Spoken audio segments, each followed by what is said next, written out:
A Week in the Woods by Andrew Clements, Chapter 19. Here.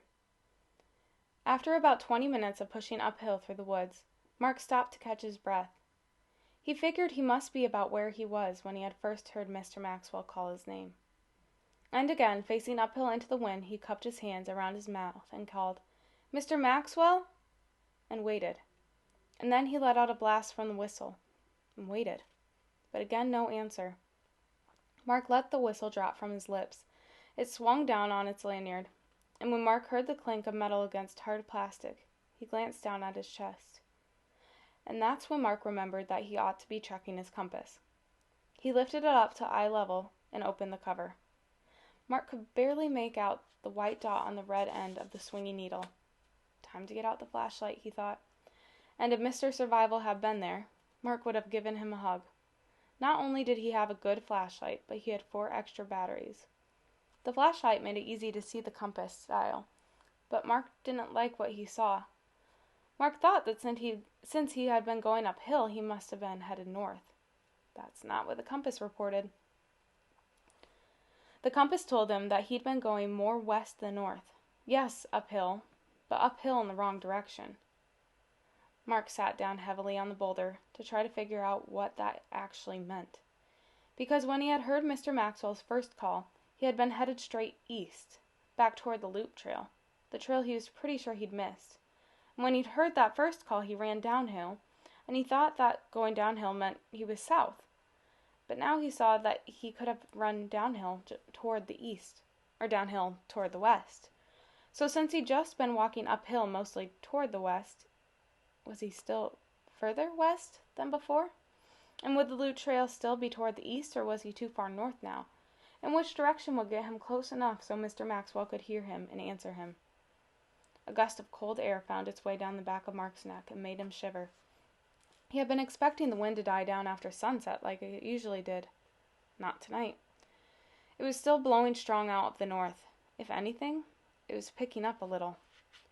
Mark turned off the flashlight and then immediately turned it back on. The bright light had ruined his night vision, and now he needed it on to see anything. And he didn't mind. He liked having it on. It gave him a little island of light in the gathering darkness. Staring at the compass face again, he forced himself to think, forced himself to push back the rising fears. So I know the loop trail is to the east. I know it is. I know that. And the loop trail goes all the way up to the high ridge. And I know I'm not that far on the mountain. I know that. So if I go east and I'm careful, then I have to find the trail. I have to. Mark looked at his compass again and then started walking. It was slow going. He had to keep the flashlight on to keep from banging into branches or tripping over rocks and roots. He held the flashlight in his right hand because his left one still hurt from the fall. Mark kept count, and every 30 steps, he stopped to check the compass again.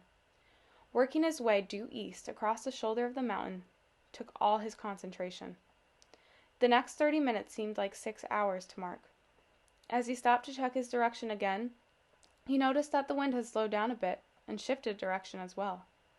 According to the compass, the wind was now coming from the east. Mark shined his flashlight upward. He saw the swaying maple and birch branches overhead, saw the frosty vapor from his breath, visible only for a second before the wind snatched it away. He turned off the light to see if there were any stars. He forced himself to leave the light off long enough for his eyes to adjust to the darkness a little. No stars, no moon.